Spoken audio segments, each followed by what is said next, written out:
Welcome to Delingpole, a Breitbart.com podcast. Here is the podcast host, James Delingpole. Welcome to the Delingpole podcast with me, James Delingpole. I am so excited about this week's special guest. A lot of you have been asking for him, and finally, I've pinned him down. It is none other than Sir Roger Scruton, philosopher, probably one of the most eminent figures in conservative thought right now. I mean, I can only think of Thomas Sowell above him just because he's a bit older. But I think, Roger, you are among the legends. So welcome to the show. Well, thank you for those flattering remarks. Quite undeserved, but... Well, that's the thing. You are quite modest. And yes, possibly if people on the left would consider I was brown-nosing you, but it's actually sincerely felt. I was thinking, before we go on, that if you were a man of the left, you would have a lucrative New York Times column like Paul Krugman, or you would be the darling of dumb American college kids, and you'd be on their sweatshirts like Chomsky. You know, Noam Chomsky actually has shirts with his name printed on them. They worship him. Or you'd be a kind of rock star intellectual like Bernard-Henri Lévy, and yet because you're on the right, you are okay. You got a knighthood last year, which rather surprised me. Not that you didn't deserve it, but Yeah. But you know what I'm saying? Yes, of course. I've lived with this thought myself. You know that didn't I make a terrible career move, aged 21, when I woke up to the fact that I was not a man of the left. But you know, it's unavoidable. Why it's a deep cultural matter. You know, why it is that the culture, at least at the intellectual level, has shifted so much to the left, but a kind of soft, self-indulgent, self-congratulatory left rather than the old revolutionary left. Why that has happened, I think, is a very deep question, but certainly there was no way in which someone like me could go along with it. And my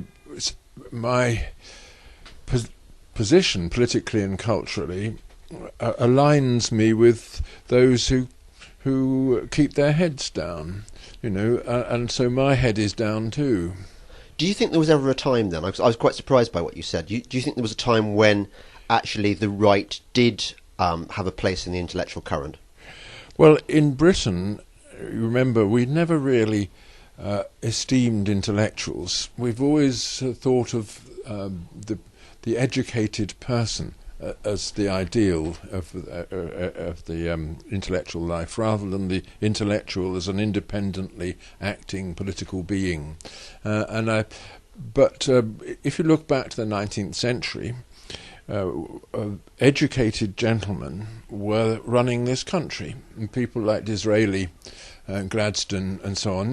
These were real intellects and genuinely learned people, and I think that continued, you know, on and off until after the Second World War, and gradually it all declined, and you know, we entered a new situation in which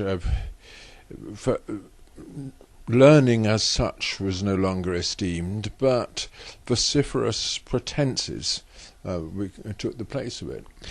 And going back, I suppose, to what Dr. Johnson's time, how would we have got on then? Do you think we'd have been happy, or do you think there would have been ghastly Whiggish types there? People like you and me would have. I mean, we're destined to be unhappy anyway. I mean, that's because we're critically reflective always, and you know, one can't say that Dr. Johnson was happy, but he set an example that I guess we should all follow, that of somebody who thinks reflectively about the society in which he is, but does not want to disrupt it, but humbly wants to find a place in it, and also to justify the ordinary feelings of the ordinary person, insofar as they are, you know, morally rooted, and insofar as they contribute to the ongoing stability of the social order. That kind of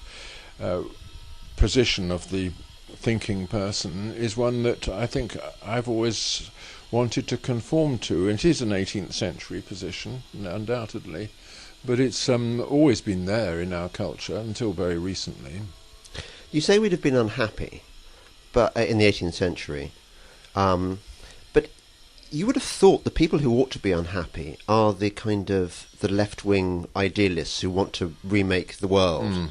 And yet here we are, you and I are both conservatives. Surely conservatives ought to be more comfortable in their times. Well, depends how much of what they want to conserve remains. Always a conservative is beset by the fear that the things that really matter to him are vanishing more quickly than he can repair them. And I'm not saying that Johnson had that view. I think in the 18th century there was a sense that there was something permanent there that one can hold on to, bring to the attention of society as a whole, and thereby safeguard it. We are in a much more fragile situation.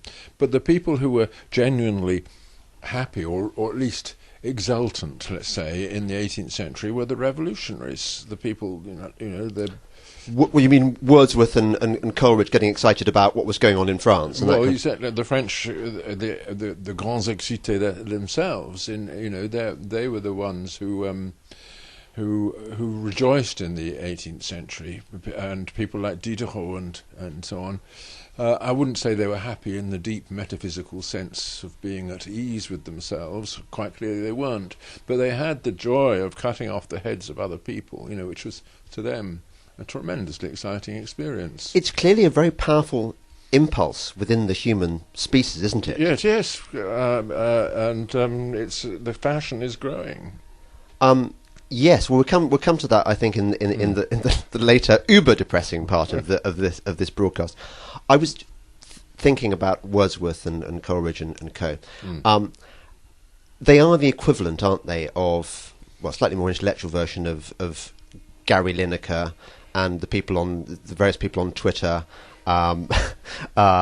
all the pop stars and all the people sort of pronouncing on their left-wing views. Well, actually, you have to remember, although Wordsworth, in particular, famously said was,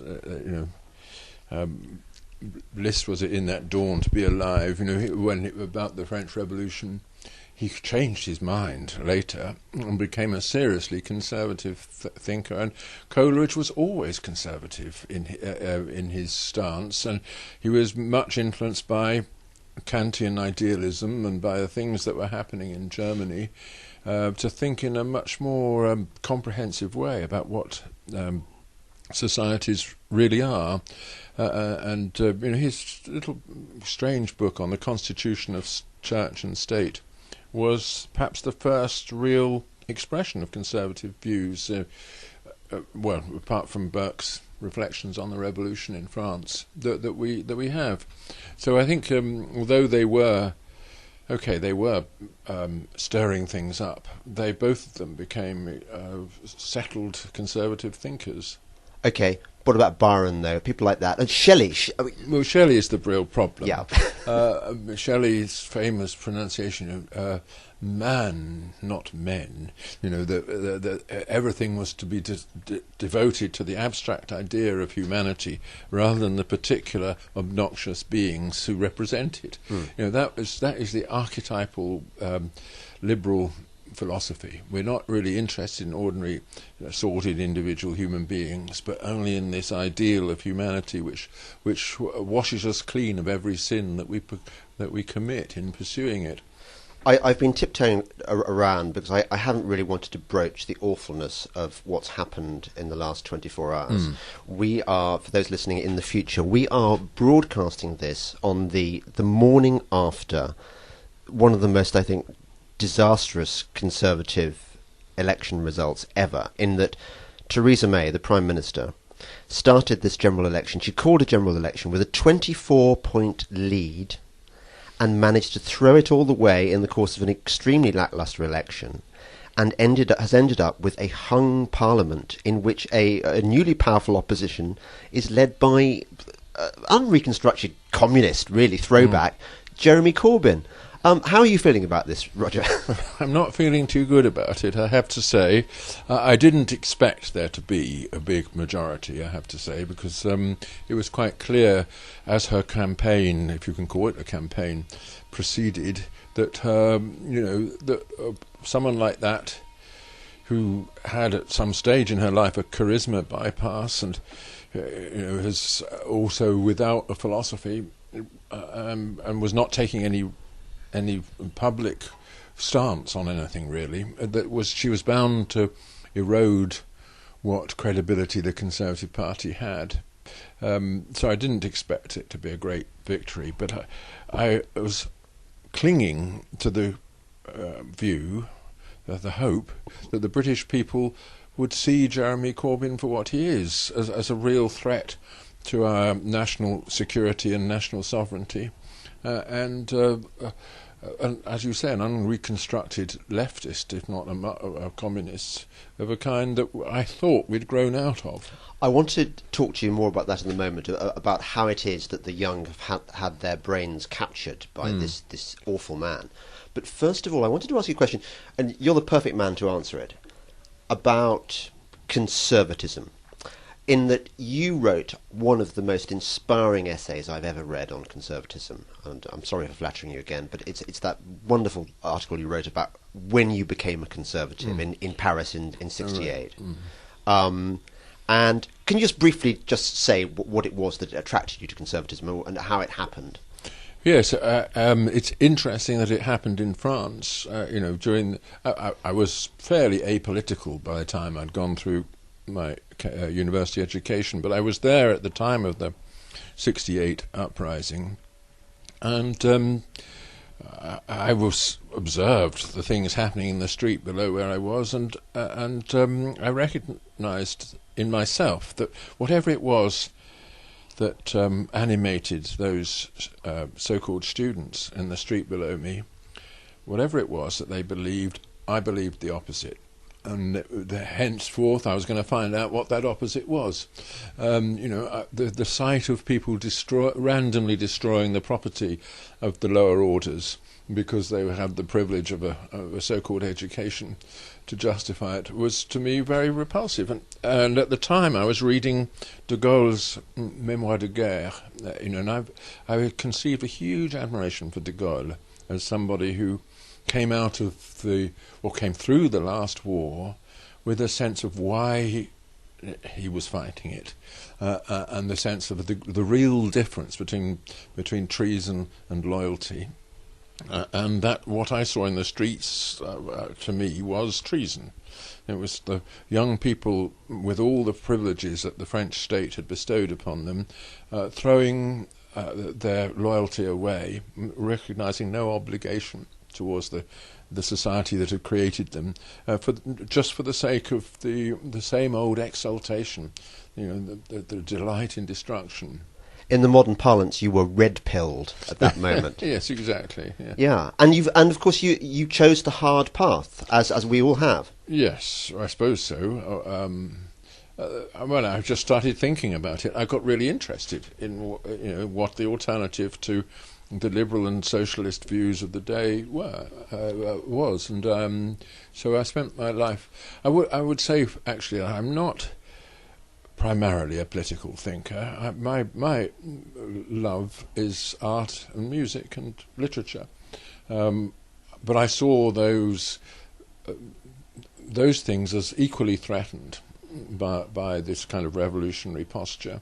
And also I felt that coming out of my sense of why literature and music and things matter so much, coming out of that was a sense of an ideal community in which these things would flourish. And so I got thinking about politics very late in the day, I suppose. It's very interesting what you say there, because I feel very much the same. I started out my journalistic career writing about music, about books, about films. This is what I love. I love the country. Yes. I love horses. And unfortunately, when you realise that the framework of freedom that you so value and that makes all this art and literature possible is under threat, you don't really have much of a choice in the same way that I suppose the civilians in World War II didn't have much of a choice other than to enlist and go out and fight for it. Yes, I think that's right. Yeah. But I also got really interested during the course of doing research in aesthetics, actually, at Cambridge. I got really interested in how it would be possible to formulate a complete philosophy in answer to the complete philosophies of the liberals and the socialists. That's what was obviously appealing to people in the 60s and the 70s in Marxism, and also in its softer variants, was that there was a complete philosophy of life contained in it, whereas conservatives, as I got to understand them, were people who were getting through life without a philosophy, improvising, making adjustments, clinging to the things that they valued, but without having any account of why it was that they should value them. It's interesting you say that, because I look at the liberal philosophy. I once got sent a book on to review on liberalism, a great big doorstopper of a book, and I started reading it, and I just gave up in frustration and disgust, because it seems to me that there is no coherent philosophy of liberalism or Marx. I mean, what's the presiding thought behind Marx is dialectics or Hegelian. Well, it makes no sense. It's anti-logic, isn't it? I'm not sure. You see, that it depends on which version, of course. But no, that there was. Looking back at my experience in 1968, it was very clear that there were systematic answers to every question of the day that the left could give. First of all, that they lived in a society which was controlled by this thing called the bourgeoisie. We don't really know how to define it, you and me, but they had nice shifting definitions of it. We are opposed to that thing. That thing is oppressing us. It dominates us. We're in a society of domination in which we must side with the subordinates, and that we're acting on behalf of equality and liberation. We liberate ourselves from the institutions. We overthrow these old forms of authority and control, etc. The whole thing pours out in a systematic flow of course, of idiocies, but they are intellectually polished idiocies, which people play around in their hands as though little jewels, and all the discussions and all the dialogues of my contemporaries, who were students in Paris, took that form. And it was all wonderful. It's quasi-religious because it involved a jargon, a kind of transcendental jargon which refused to look at realities, but played only with abstractions. But it was a comprehensive philosophy which justified everything. In particular, it justified this posture of repudiation and rebellion against things. And I suppose you could say that I started life politically as a rebel against rebellion. And did you formulate a conservative philosophy that you can condense in the next 2 minutes of this section? Well, yes, I could condense it into one sentence, that conservatives are people who love something actual and want to retain it. I love that. I'm going to end the section on that, and we're going to move on in a moment. You're listening to the Delingpole podcast with me, James Delingpole, and my very special guest, Professor Sir Roger Scruton. Check out the official Breitbart store today.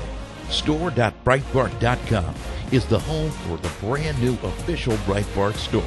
Head there now for products for women and men, like t-shirts, baseball tees, tank tops, hoodies, and hats, or an unapologetically American belt buckle. Store.breitbart.com has these items and many more, so get your gear now at store.breitbart.com. This is Delingpole, a Breitbart.com podcast. Here once again is James Delingpole. Welcome back to the Delingpole podcast with me, James Delingpole, and my very special guest, Professor Sir Roger Scruton.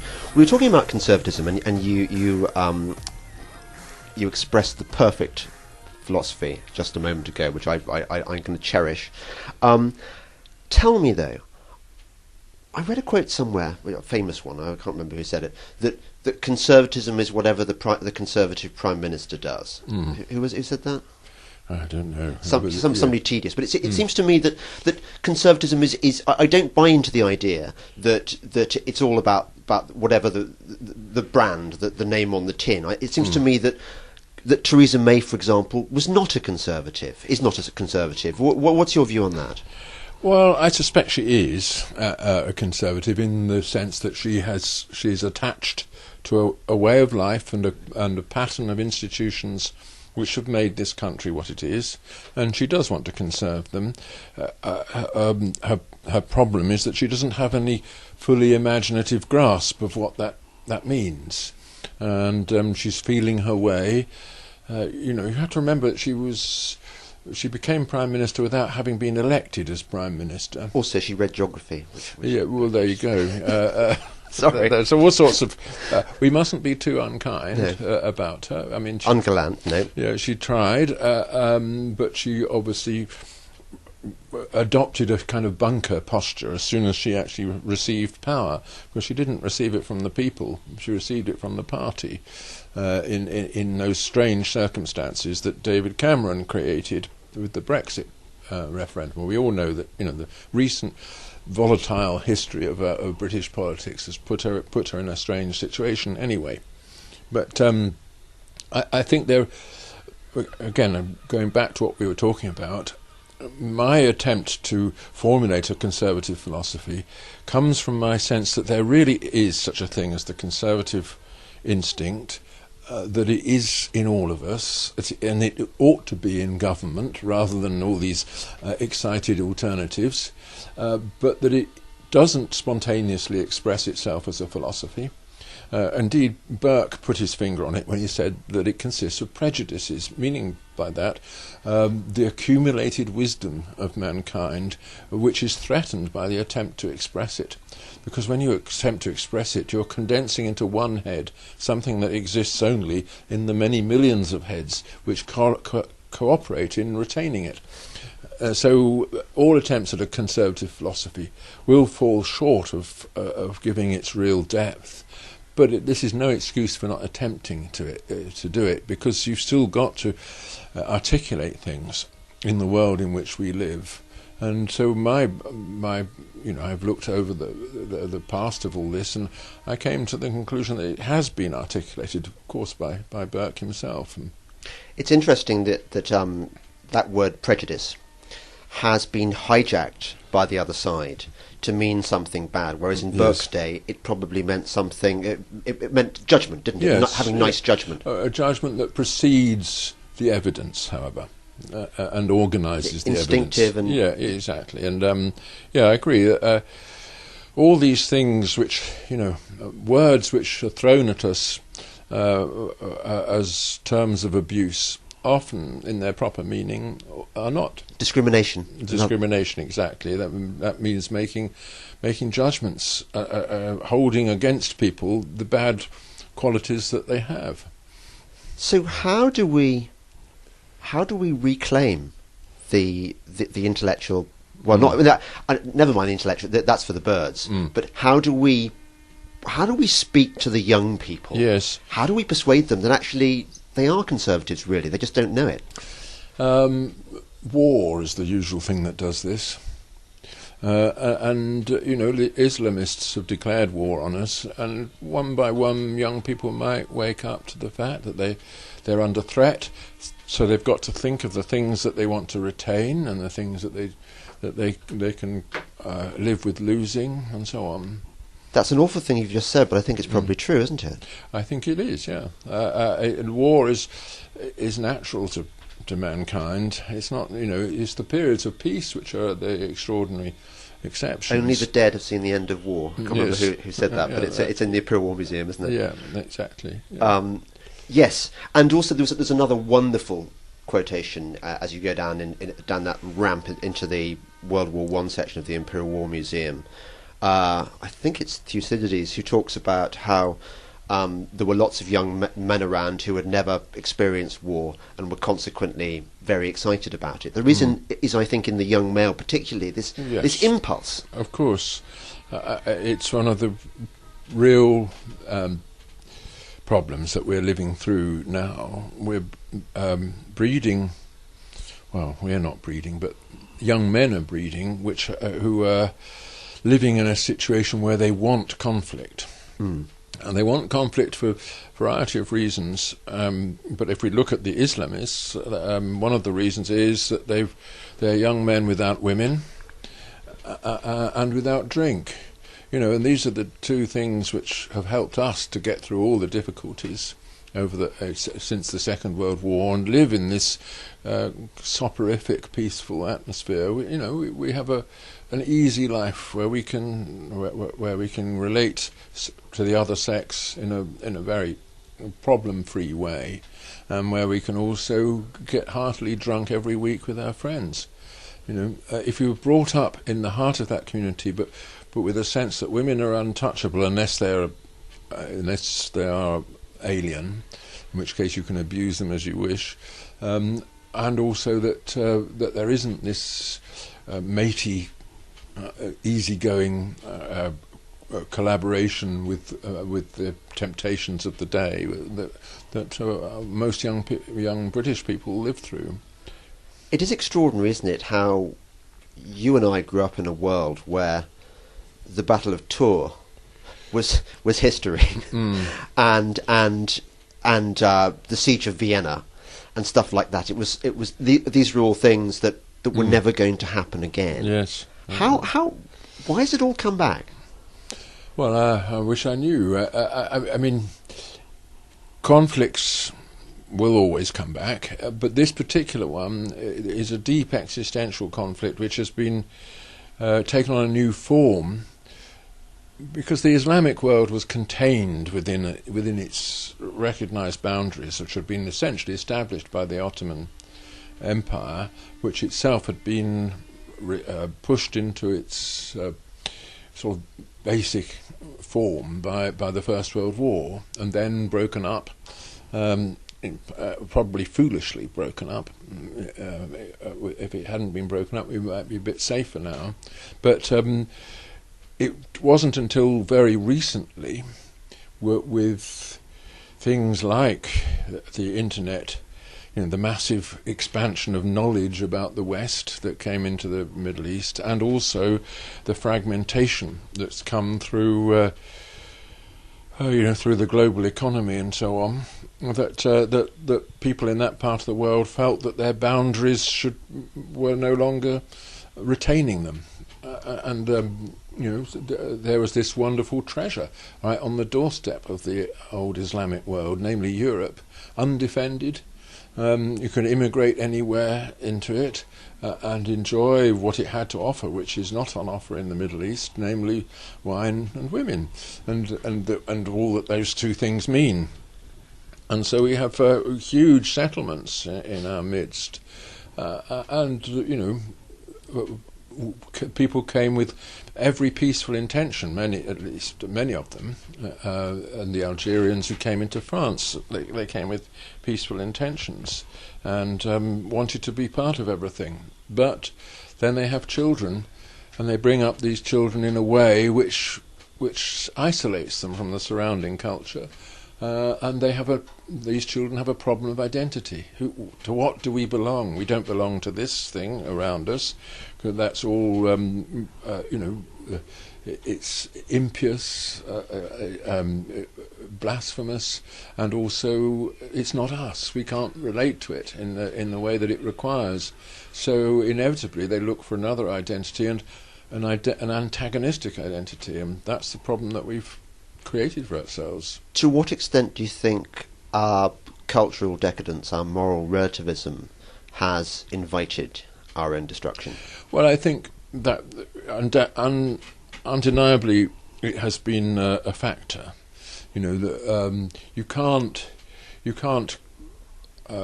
attract a young person brought up in a pious Muslim family into your community simply by saying that everything goes, and that there are no values and nothing is worth anything anyway, so just have a good time. That's not what young people of that education want. They want to find something which integrates their spiritual inheritance with a properly prosperous way of life. And that is, they're forced to choose between the two. The prosperous way of life comes through engaging with the relativistic society around them, but the spiritual fulfillment then has to be left behind. But where do you... Big question. Where did it all go wrong? Where did it all start going wrong? What? Well, it's, there are two big factors, in my view, which are relevant here. One is that there was the mass migration policies that our governments encouraged, which were not motivated actually by economic considerations. They pretended they were, but they were motivated by what I call oikophobia, this dislike or repudiation of your own home. There was a desire, especially on the left, to punish ordinary people for loving the place where they are. They were going to be told off for this, to showing that they were really racists and xenophobes. And the way to do this was to plant in the midst of their communities these other communities which challenged them. Has oikophobia, was it a phenomenon before the 20th century? Hard to say. I don't think it was. Although Shelley, I suppose, is an instance, come to think of it. I mean, the Romantics had elements of this. But no, it comes through the complete repudiation of an inherited culture.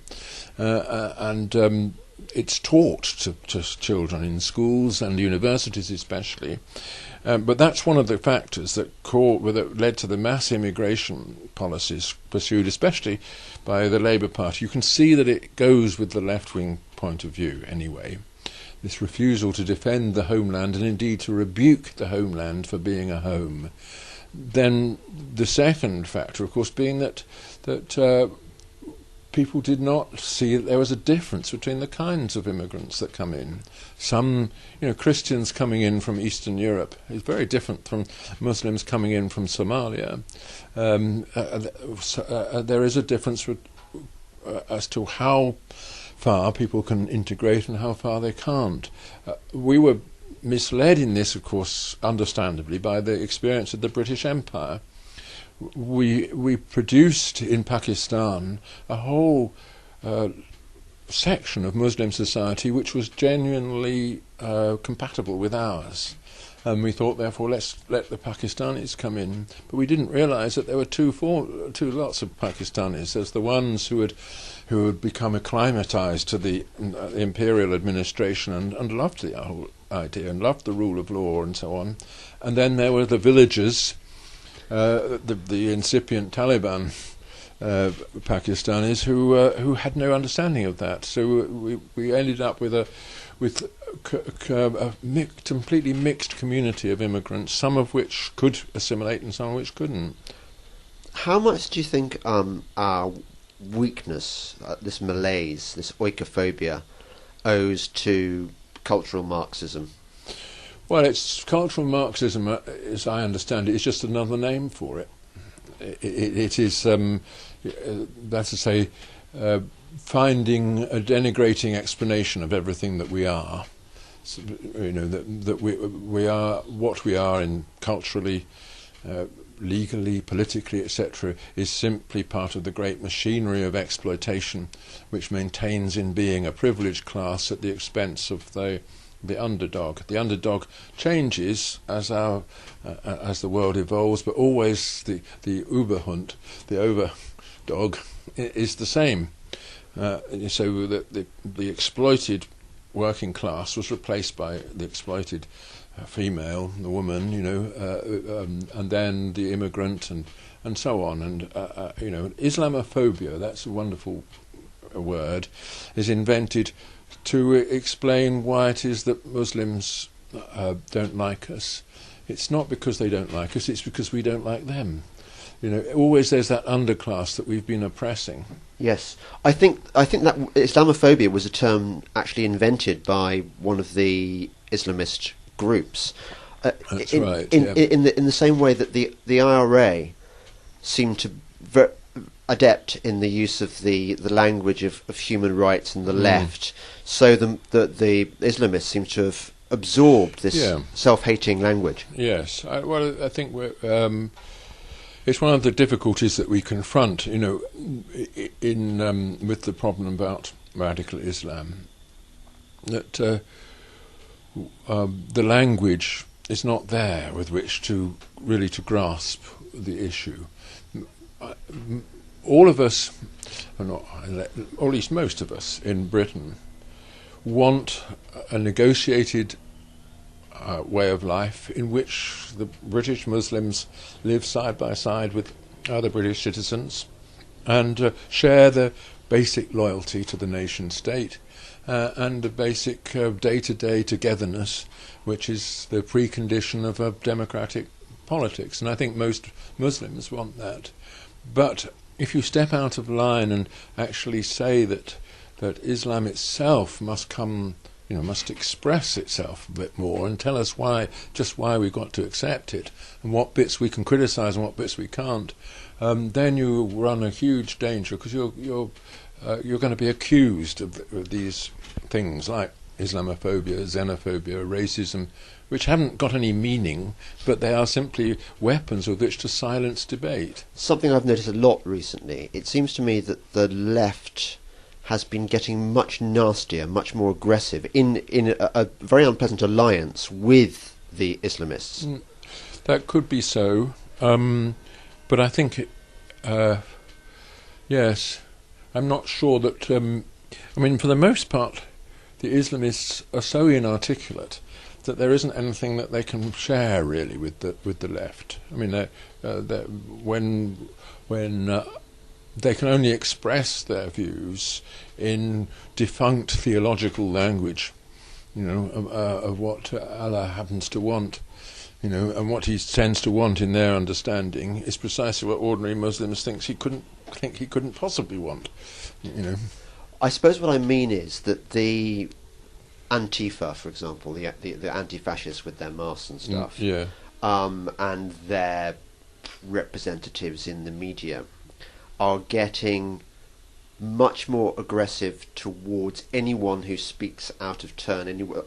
They spot people who are allegedly guilty of Islamophobia. They shoot down anyone who ventures an opinion.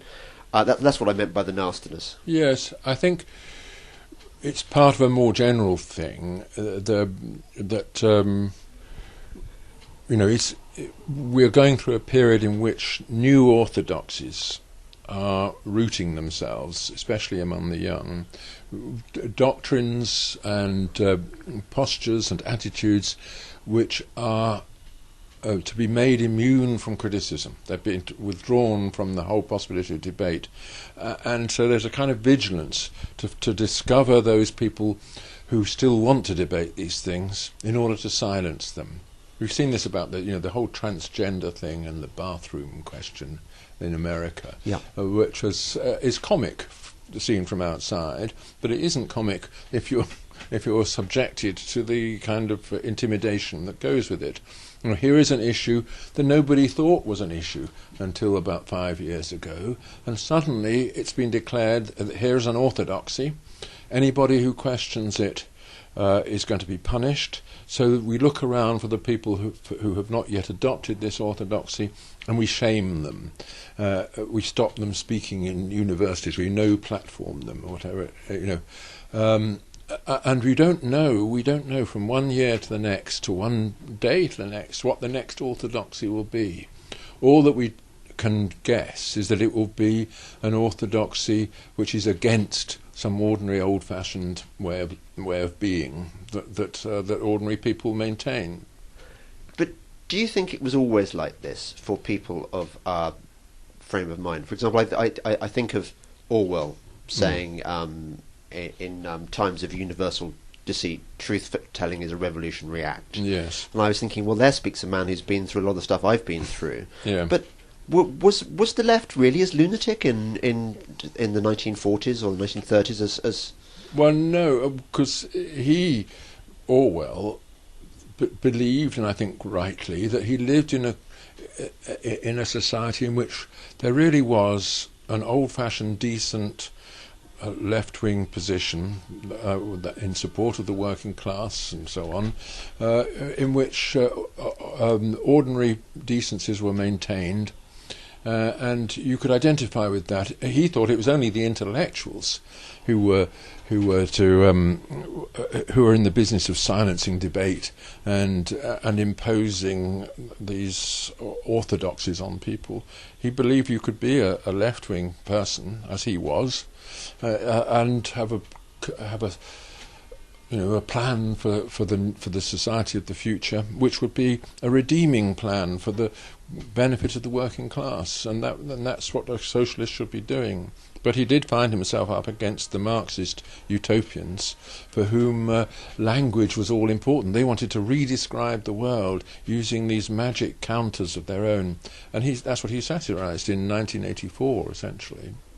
I suppose we forget, don't we, that actually we have only recently emerged from a period where there was a major global problem called communism, yes, which you helped to fight in your own way with your samizdat literature in. Yeah, I had the good fortune to exist when it was still possible to fight communism in the reality. You risked being imprisoned. You went behind the Iron Curtain and risked imprisonment, didn't you? I used to do those sort of things, yeah. Was it scary? Yes, it was always scary. I was always so relieved when the aeroplane took off. What did you do exactly, just briefly? Well, I and various friends, we organised... we helped to start an underground university in what was then Czechoslovakia, and that involved publications, visits, publications underground, and meetings,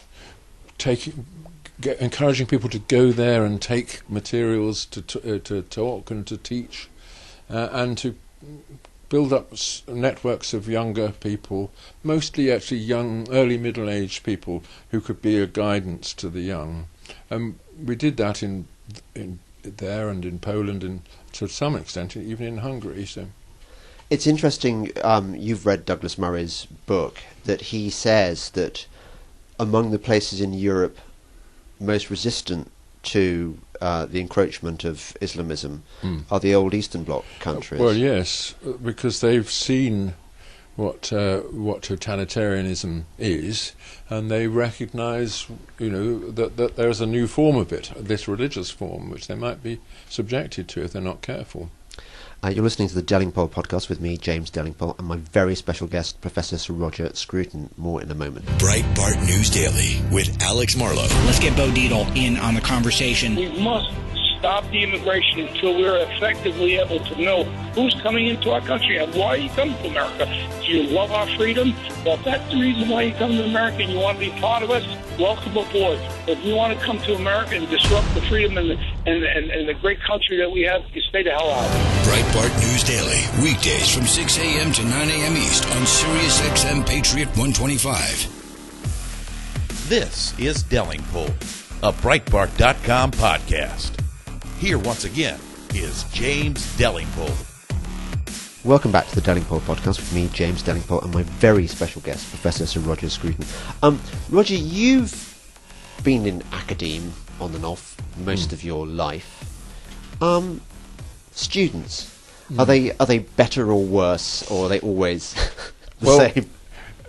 I should say that I left the academic world in, I think it was 1994. My last proper job was at, itself only part-time actually, was at Boston University in America. So since then I've sort of put my toe into the academic waters every now and then if there's a contract available and I needed the money, but I've not been on the payroll of a university. I was very briefly at St Andrews for a 6-week period of the year, things like that I've done as part of my career, which is not so different from yours. Have you been freelance? Have you been no platformed at all, anywhere? Well, I was in the old days, when I was editing the Salisbury Review at the time of the Ray Honeyford's famous article on the education of the Pakistani minority in Bradford, which cost him his career and almost cost me mine. Then I was not exactly no-platformed. When I went to university, I was greeted by the Socialist Workers' Party with shrieks and shouts and threats and clenched fists, and indeed I had to have police protection at one stage at York University. But I was not popular at all among my colleagues in London at the time. This is in the 1980s, up to 1991 when I left. And I left with the intention of not going back. I had that part-time job in Boston and set up a little business in Eastern Europe then, which was and gave me sufficient money to leave. I was hoping somehow you were going to give me some gobbet of hope about the young or about. Yeah, of course. There's always hope with the young. I have a couple of them myself. Yeah, Sam and they're friends. My son's friends with your son. Yeah, exactly. So I do an MA course as a sort of private enterprise thing through Buckingham University. The people who've come to me for that, some of them are young. The youngest is sort of 22, 23. Right. And they are sound, all of them. Are they? Yeah, and looking sound, not in the sense of being necessarily politically on the right or anything like that, but sound in their sentiments. They recognise that they have a social being which they owe to the country which created them, and that things aren't simply to be solved by leftist formulae for the redistribution of property or anything like that. That's been my experience too with my son's friends and my niece and people like that. I don't sense that, for example, the kids at Oxford and Cambridge are any less bright than my generation was and probably your generation was. And you're right about they have the right sentiments in so many ways, and yet they seem to ignore all this and think Jeremy Corbyn's a good thing. Yes. How do you explain that? Well, as I understand it, Corbyn has hit on a very important thing to say, which is that that capitalism is what we're living in. The capitalist system in which there's massive inequalities, a few people own everything, nobody else has much of a chance, etc. But this can be rectified. The state can step in and redistribute things. And that there is an alternative to capitalism. He's not very clear about what the alternative is, but young people today do find themselves living in a society in which it is difficult to get onto the ladder, the ladder of ownership. It's difficult to have a place of your own. House prices are astronomical. Jobs are randomly distributed. It's not anymore the kind of economy which automatically renews itself by offering apprenticeships to the young, bringing them in to fill the place that's been vacated by some older person who's moved on to retirement. All that old natural economic order has been destroyed.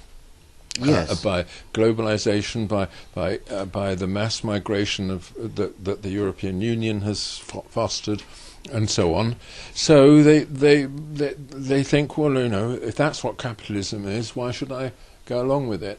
Why has nobody been able to make the case that the elites who've taken the globalist elite, the Davos man, which have taken the controls of the world, are really nothing to do with certainly with free markets and capitalism as we might understand it? Why has nobody successfully explained that to them? Well, these are difficult things to explain, and if you're brought up in a modern university, you're not given the concepts with which to understand such complex things. Exactly. I'm about to explode here. Universities are they're responsible for everything, aren't they? They teach everything. Universities certainly.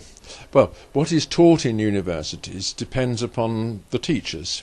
They themselves are the products now of the 70s and 80s when our universities went through that catastrophic decline under the influence of the New Left, which itself was a Parisian product. It's the product of Foucault and Deleuze and all that, which produced a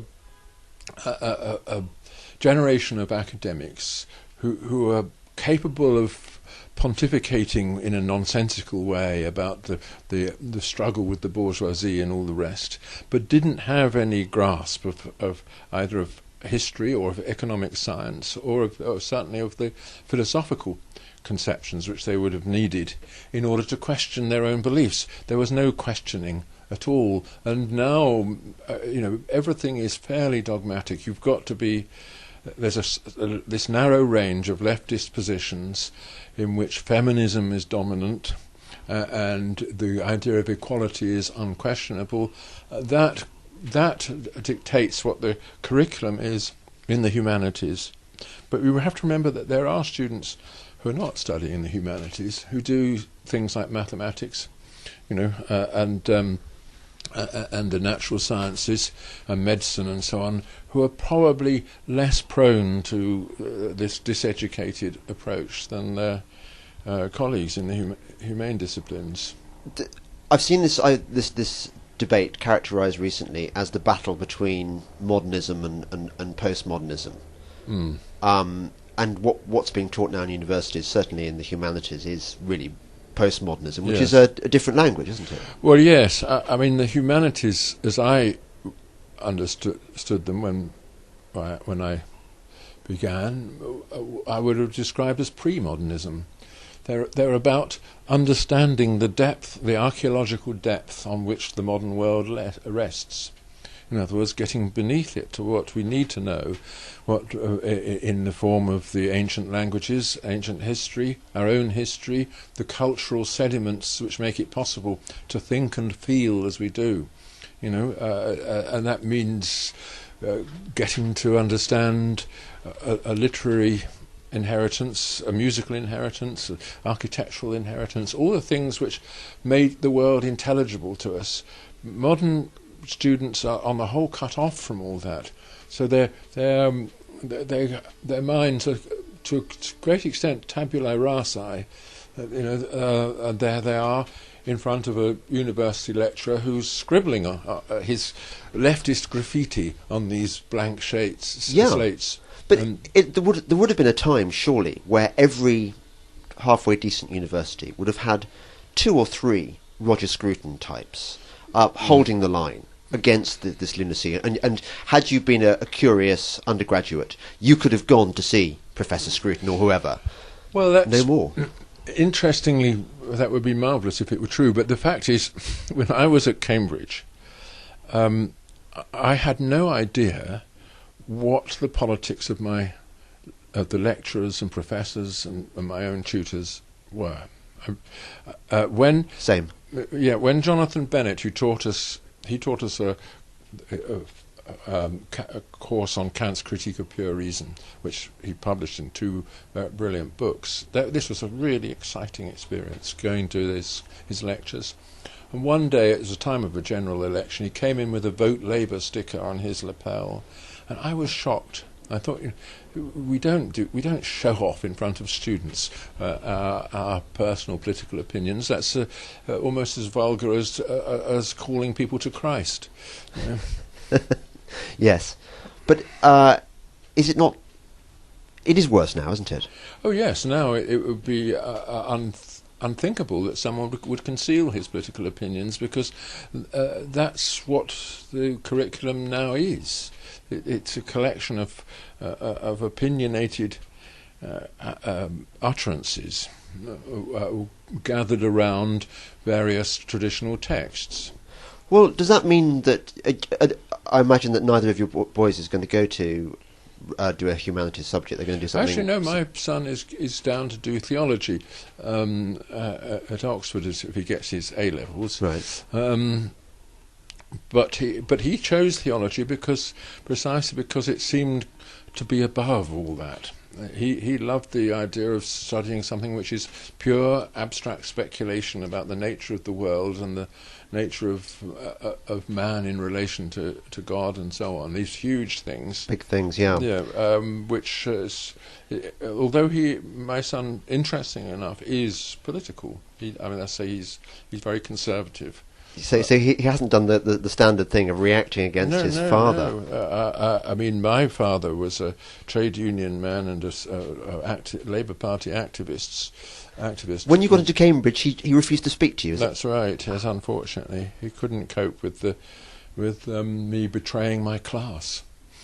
Even more so when you took up fox hunting. Well, I think by then, yes, poor Dad. Yeah. Yeah. Well, I'm glad you dodged the bullet of not having a left-wing son, because that would be very, very. Well, I don't know. galling. My daughter is shifting a little bit in that direction. No, but she's been brought up with horses. You can't be unsound in the end if you spend your time with horses, because they are so deeply conservative in their approach to everything. So. We could do a whole separate podcast, couldn't we, on the joy of horses? Let's end up by let's try and find a note of optimism if we can. Presumably, we're not living in the darkest times that anyone's ever lived through. Absolutely, and that is part of the problem. That the new generation of the young has nothing to confront.